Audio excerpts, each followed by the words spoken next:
Hello students, आप सभी को मेरा प्यारा भरा नमस्कार। स्वागत है आप सभी का हमारे YouTube channel by Jitendra sir में।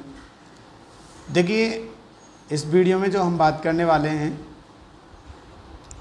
फ्लेमिंगो के चैप्टर नंबर 2, जिसका नाम लॉस्ट स्प्रिंग है। ठीक है स्टूडेंट, जो कि अनीस जंग द्वारा लिखा हुआ है। बहुत ही इंटरेस्टेड चैप्टर है। आज हम लॉस्ट स्प्रिंग की समरी को बहुत ब्रीफली समझेंगे, बात करते हैं। इस चैप्टर में 2 टाइटल दे रखे हैं। सबसे पहले मैं आपको इस जो राइटर हैं इसके चैप्टर के, अनीस जंग, उनके बारे में थोड़ी 2 लाइन बता देता हूँ। जो अनीस जंग हैं उनका जन्म राउरकेला में हुआ था। उनकी शिक्षा दीक्षा जो है हैदराबाद में हुई थी, और जो हायर एजुकेशन उन्होंने प्राप्त की थी वो यूएसए से प्राप्त की थी। इनके दोनों माता पिता जो थे वो दोनों ही राइटर थे। इन्होंने इंडिया में ही जो है राइटिंग करना सीखा था। तो उन्हीं के एक जो उन्होंने का एक उद्धृत है, पाठ है, लिया गया है। ये जो पाठ है उन्हीं के द्वारा ये लिखित है। तो इसमें उन्होंने 2 टाइटल दिए हैं। पहला टाइटल है some time I find a rupee in the garbage, okay student. और दूसरा टाइटल है I want to drive a car. तो पहले टाइटल के बारे में हम बात करते हैं, sometimes I find A rupee in the garbage. देखिए, ये चैप्टर स्टार्ट होता है कि एनी जंग जो है वो एक लड़के से मिलती हैं जिसका नाम साहिब ए आलम है। और वो लड़का क्या कर रहा होता है, वो लड़का जो है रैग पिकिंग कर रहा होता है, यानी कूड़ा बीन रहा होता है। अब कूड़ा जो बीनता है तो अनीस जंग उससे मिलती हैं, तो उससे ये पूछती हैं कि तुम ऐसा क्यों करते हो। तो उनसे वो कहता है कि और हमारे पास कोई काम ही नहीं है। तो कहती हैं कि क्या तुम स्कूल नहीं जाते हो। तो वो कहता है कि हमारे जो जहाँ हम रहते हैं वहाँ कोई भी स्कूल नहीं है। और इसके बाद जब उससे ये कहती हैं कि जो स्कूल है, चलिए अगर आपके लिए स्कूल खुलवा दिया जाए, यदि मैं स्कूल खुलवा दूँ तो क्या आप मेरे विद्यालय में पढ़ना चाहोगे। तो इतनी बात जब साहिब आलम ने सुनी है, साहिब ने सुनी है, उसको बहुत ज़्यादा एक्साइटमेंट उसके अंदर आया कि मैं बिल्कुल पढ़ने आऊँगा, आप विद्यालय खुलवा लीजिए। यानी उसके जो इरादे को जानना चाहती थी वो। तो लेकिन अनीस जंग जो है वो उससे बहुत ही नॉन सीरियसली बात करती हैं, कोई गंभीरता उनकी बात में नहीं है। उनको पता है कि मैं ये सब इसके लिए झूठ बोल रही हूँ, लेकिन वो उसके इंटेंशन को जानना चाह रही थी। इसके बाद और जब उनको मिला था, जब वो कूड़ा बीन रहा था साहिब जो है अपने अन्य साथियों के साथ में, तो वो नंगे पैरों ही कूड़ा बीन रहा था। तो उनसे जो बात होती है कि आप ये बताइए कि चप्पलें जो होती हैं वो क्यों नहीं पहनते हो। तो साहिब और सभी जो उसके साथी हैं कूड़ा बीनने वाले, वो उनसे ये कहते हैं कि देखिए, चप्पलें हम इसलिए नहीं पहनते क्योंकि नंगे पैर रहना हमारे जो परिवार है उसकी परंपरा है। और फिर दूसरा कारण ये भी बता देते हैं कि हमारी जो माता जी हैं उनको हमें उतार करके नहीं देती हैं, सेफ में से टाँड़ पे से वो उनको देती नहीं है हमको। ठीक है। इसके बाद फिर उनका जो मेन रीज़न वैसे क्या रहता है बेयरफुट रहने का, क्योंकि वो गरीब थे, उनके पास था ही नहीं ये सब पहनने के लिए, जूता चप्पल उनको नहीं मिलते थे। ठीक है। तो इसके बाद में अब हम बताते हैं आपको कि अनीस जंग जो है जाती हैं मिलने के लिए सीमापुरी। सीमापुरी कहाँ है? सीमापुरी जो दिल्ली है उसमें एक कॉलोनी है, आज के समय में बहुत अच्छा well populated and well improved colony और ऑथराइज्ड कॉलोनी है दिल्ली की इस समय। तो अब उस समय जब ये, मैं बता दूँ आपको, करीब 1971 के आसपास की बात है कि जो सीमापुरी में ये लोग रहते थे, करीब 10,000 लोग सीमापुरी में आए थे और 10,000 से भी ज़्यादा आए थे वहाँ जो है। ठीक है। तो ये क्यों आए थे? बांग्लादेश से आए थे, बांग्लादेश की राजधानी ढाका से आए थे। क्यों आए थे? क्योंकि इनके जो घर और खेत वगैरह जो थे ना, वो तूफ़ान के द्वारा सब नष्ट कर दिए गए और इनके लिए खाने के लिए कोई भी भोजन उस समय नहीं रहा।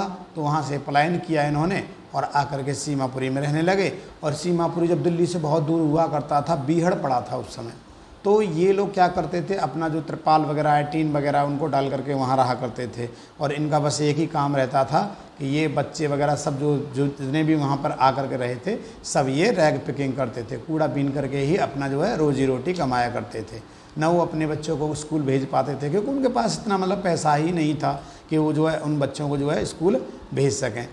इसके बाद जब बात करते हैं कि अगला जो है, कभी एक बार जो साहब है, एक फेंस जो चार दीवारी होती है उसके अंदर कुछ लोग जो है गेम खेल रहे थे, तो उसको देखने के लिए वो जो है वहाँ जाता है साहब, उसको देखने के लिए। लेकिन उस समय उसके पैरों में कुछ जूते थे, लेकिन वो जूते कैसे थे, जिनमें छेद हो रखा था, वो किसी ने रिजेक्ट कर रखे थे, यानी उन्होंने रिजेक्ट कर रखे थे। तो एनीजंग उनने उनको देखा और देख करके उनकी कंडीशन को जाना। ठीक है। तो इस तरह से यहाँ साहब का जो हाल है वो बताया जा रहा है। अंत में क्या होता है कि साहब पॉवर्टी के कारण एक मिल्क बूथ पर काम करता है और मिल्क बूथ पर काम करने के उसको 800 रुपये पर मंथ मिलते हैं। और इसके बाद फिर उसको जो है यानी जितना वो खाना खाता है पूरे दिन में, एक बार खाता है या 2 बार खाता है, जितना भी है उसको खाना मिलता है। तो जब एनीजंग उसको मिलती हैं तो कहती हैं कि आप क्या काम कर रहे हैं, तो वो बताते हैं कि वो इशारा करके, देखिए मैं इस दुकान पर मतलब काम करता हूं और मुझे इतना पैसा मिलता है और इस तरह से मैं।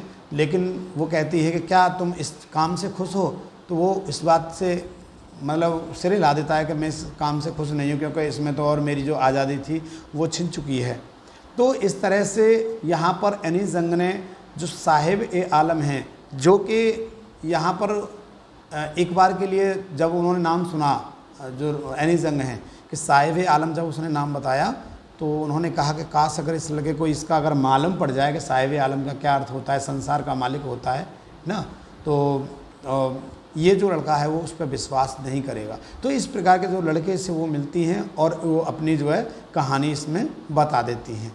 तो स्टूडेंट इस तरह से जो है आपको पहला जो है बताया कि वो अंत में जा कर के 800 रुपये पे काम करता है और उसको पूरा खाना मिलता है उस दुकान पर, और जो कि उसको बहुत हैवी कैनिस्टर उठाना पड़ता है, लेकिन वो अपनी जो दुकान का मालिक नहीं बन पाया है। इसके बाद स्टूडेंट दूसरे टाइटल की हम बात कर लेते हैं, I want to drive a car.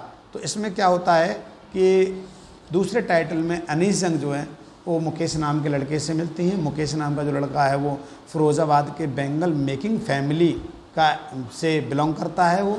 और इसके बाद में जो वर्कर्स हैं, जो बैंगल मेकिंग वर्कर्स, तो उनके परिवार में से वो आता है और उससे जो है एनीजंग मिल करके वो कहती हैं कि आप जो है क्या करना चाहते हैं, तो वो बताता है कि मैं एक कार ड्राइवर बनना चाहता हूँ। तो इस तरह से वो कहते हैं कि क्या आपके पास कार है? तो वो कहता है कि नहीं कार नहीं। तो बोले गराज है आपके पास में? तो वो भी नहीं है। तो कहता है कि कोई नहीं, मैं इन सब के लिए मैं कष्ट उठा लूँगा, हमारे यहाँ से कुछ दूर पर गैराज है तो मैं वहाँ जा कर के इसको मैं सीख लूँगा। इसके बाद जो है क्या होता है कि मुकेश जो है अपने घर उनको एनीजंग को ले जाने के लिए मतलब वो विनती करता है। ठीक है। वो तो एनीजंग जो है राइटर इस चैप्टर की वो उनके घर पे जाती हैं। अब उनको क्यों ले जाता है अपने घर पर? क्योंकि उसका जो घर है वो रीबिल्ट हो रहा है, यानी वो पुनः बन रहा है, लेकिन वो पूरी तरह से बना नहीं है। तो एनीजंग जा कर के वहाँ पे देखती हैं। तो एनीजंग वहाँ जाके देखती हैं तो मुकेश के परिवार में उनको काफ़ी मेंबर्स मिलते हैं, एनिमल्स मिलते हैं। तो अभी 5 मेंबर्स उनके घर में रहते हैं। एक मुकेश है, मुकेश का भाई है, मुकेश के भाई की वाइफ है, और मुकेश के पिताजी हैं, और मुकेश की दादी जी हैं।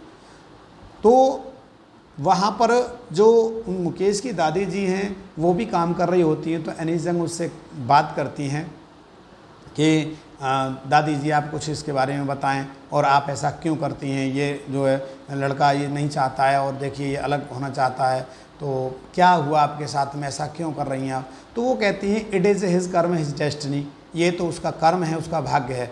तो इस तरह से वो कह करके दादी जी जो है अपनी बात को कहती हैं कि देखिए हमारा जो जीवन है, सिर्फ जो बेंगल मेकिंग में हमारा जो जीवन निकला है, चूड़ियाँ बनाने में, इसी में हमारा जीवन जाएगा। क्योंकि उन्होंने देखा है कि मैंने अपने पति को अंधे होते हुए इसी काम में देखा है, और उन्हीं को नहीं, करीब मैंने बहुत कम उम्र, 19-20 साल से कम उम्र के बच्चों को मैंने इस जो चूड़ियों की भट्टी जिस पे कांच जो पिघलाया जाता है, उसमें 20,000 से भी ज़्यादा यंग जो बॉयज़ गर्ल्स होते हैं उनको जो आँखों की रोशनी को खोते हुए देखा है। तो इतनी बात सुन करके अनीस जंग थोड़ा सा ताज़ हो जाती हैं, और दादी जी भी अपना जो उनको हाल बताती हैं। इसके बाद में एक सविता नाम की लड़की है, वो सविता नाम की लड़की जो जैसे वो फिरोजाबाद में जाती हैं तो वो सबको देखती हैं, तो सविता नाम की एक लड़की होती है, वो भी चूड़ियों का काम कर रही होती है। वो अपना जो छल्ले बना रही होती है, यानी वो जो बंडल होते हैं उनको बना रही होती है। तो वो सोचती हैं क्या इसको पता है कि इन चूड़ियों की क्या कीमत होती है, क्या प्रतीक, किसका प्रतीक होती है। तो वो कहती हैं कि देखिए चूड़ी जो होती है वो सुहाग का प्रतीक मानी गई है।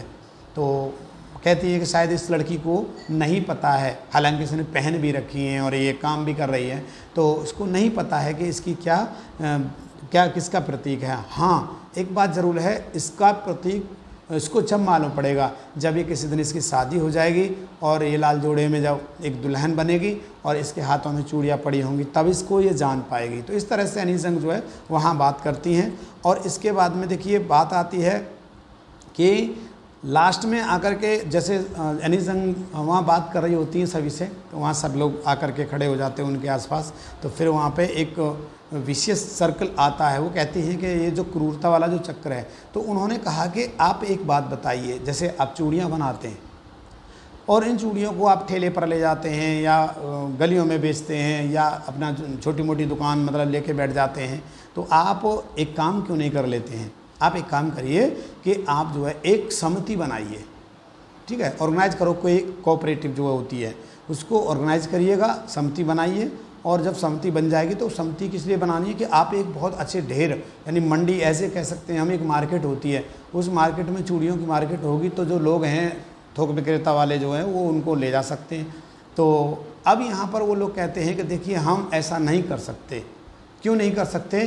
क्योंकि यहाँ के जो मध्यम वर्ग के जो लोग हैं, साहूकार लोग हैं और पुलिस वाले हैं और कुछ ऐसे उद्दंडी टाइप के जो लोग हैं, वो हमको अगर ऐसा करते हैं तो वो हमको घसीटेंगे और हमको जो है पुलिस वाले पीट करके जेल में डाल देंगे। और फिर अगर हम कोशिश भी करें चलिए उनके खिलाफ़ जाने के लिए, तो हमारे बीच में कोई भी व्यक्ति ऐसा नहीं है कि जो हमारे बीच में कोई व्यक्ति बोल सके। तो वहाँ पर उनकी जो स्थिति है उसको सुधारने के लिए, हाँ, यदि गवर्नमेंट जो है उसका चुनौती गवर्नमेंट के लिए भी बहुत ज़्यादा चुनौती बनती जा रही है, यदि गवर्नमेंट उनको अगर सहयोग करे तो ऐसा वो हो सकता है। तो इस तरह से स्टूडेंट मैंने ये चैप्टर की आपको समरी बताई, और इस चैप्टर में केवल और केवल एक ही बात है कि सभी जो बच्चे हैं यहाँ इस चैप्टर में, उनकी बचपन की जो आज़ादी है उसको छीन लिया गया। अर्थात वो धन की कमी होने के कारण, पॉवर्टी के कारण, गरीबी के कारण उन्होंने अपनी जो आज़ादी है, पढ़ाई की, शिक्षा की जो आज़ादी है, स्कूलों की आज़ादी है, वो उनसे सबसे छीन ली गई है। तो बड़ी दयनीय दशा को इसमें प्रकट किया है अनीस जंग ने। तो स्टूडेंट, आपने वीडियो मेरे साथ देखा और वीडियो आपको पसंद भी आया होगा। Thanks for watching video.